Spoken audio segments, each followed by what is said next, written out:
नमस्कार मित्रों, आज वट सावित्री का व्रत है। पौराणिक मान्यताओं के अनुसार वट सावित्री व्रत करने से पति की आयु लंबी होती है और परिवार में सुख समृद्धि और शांति बनी रहती है। इतना ही नहीं, सुहागिन महिलाओं को अखंड सौभाग्य का वरदान भी मिलता है। आखिर वट सावित्री व्रत क्यों किया जाता है? इसके पीछे एक पौराणिक कथा है। हर स्त्री को यह कथा अवश्य सुननी चाहिए। तो चलिए कथा को शुरू करते हैं। मित्रों, पौराणिक मान्यताओं के अनुसार मद्र देश में अश्वपति नाम का एक धर्मात्मा राजा का राज था, जिसकी कोई संतान नहीं थी।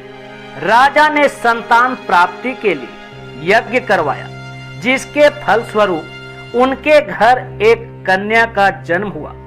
इस कन्या का नाम सावित्री रखा गया। समय के साथ साथ जब सावित्री बड़ी और विवाह के योग्य हुई, तब उन्होंने द्युमत सेन के पुत्र सत्यवान को अपने पति रूप में वरण किया। सत्यवान के पिता भी राजा ही थे, लेकिन उनसे उनका राजपाट छीन गया था, जिसके चलते वह अपना जीवन दरिद्रता में व्यतीत कर रहे थे। सत्यवान के माता पिता की आंखों की रोशनी भी चली गई थी और वह जंगल से लकड़ी काटकर अपना गुजारा कर रहे थे।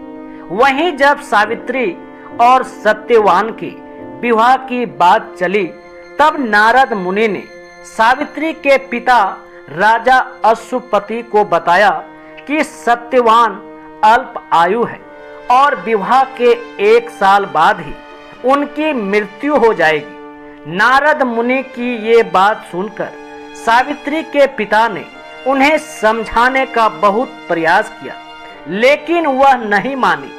आखिर में सावित्री का सत्यवान से विवाह हो गया। विवाह के बाद सावित्री अपने सास ससुर और पति की सेवा भाव में लग गई।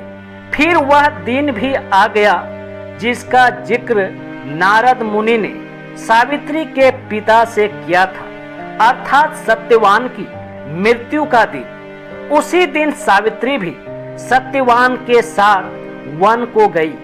जंगल में सत्यवान लकड़ी काटने के लिए जैसे ही पेड़ पर चढ़ने लगे कि उनके सिर में अचानक पीड़ा होने लगी।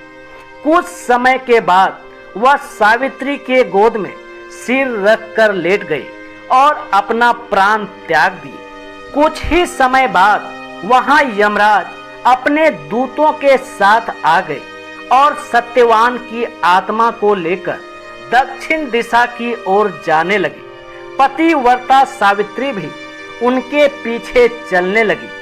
आगे जाकर यमराज ने सावित्री से कहा कि हे पतिव्रता नारी, जहां तक मनुष्य साथ दे सकता है, तुमने अपने पति का साथ दिया, अब तुम चली जाओ। इस पर सावित्री ने कहा कि जहां मेरे पति जाएंगे, वहां तक मैं भी जाऊंगी, यही सत्य है। यमराज सावित्री की ये बात सुनकर और अपने पति के प्रति सच्ची निष्ठा को देखकर काफी प्रसन्न हुई और उनसे वर मांगने को कहा। यमराज की बात सुनकर सावित्री ने कहा कि मेरे सास ससुर अंधे हैं, उनकी आंखों की रोशनी लौटा दे। तब यमराज ने तथास्तु कहकर उसे जाने को कहा, लेकिन सावित्री यम के पीछे चलती रही।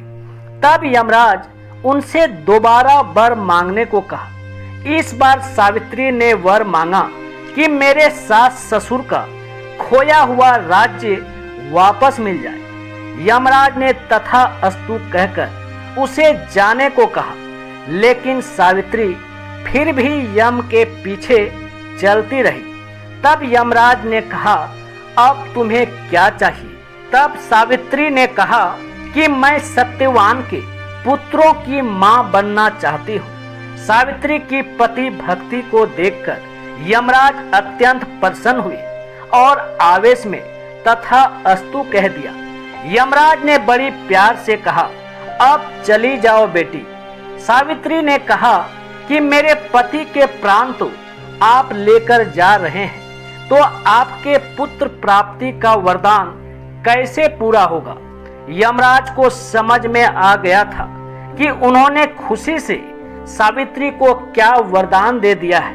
उन्होंने तुरंत सत्यवान को यमपाश से मुक्त कर दिया। सावित्री वापस बरगद पेड़ के पास लौटी, जहां सत्यवान का मृत शरीर पड़ा हुआ था। कुछ देर बाद सत्यवान उठकर बैठ गया। उधर सत्यवान के माता पिता की आंखों की रोशनी आ गई, साथ ही उनका खोया हुआ राज्य भी उन्हें वापस मिल गया। मित्रों, आज यहीं तक। अगर आपको यह स्टोरी अच्छी लगी हो तो इसे लाइक और शेयर जरूर करें। इसी तरह के और भी वीडियो देखने के लिए चैनल को सब्सक्राइब करना ना भूलें। धन्यवाद।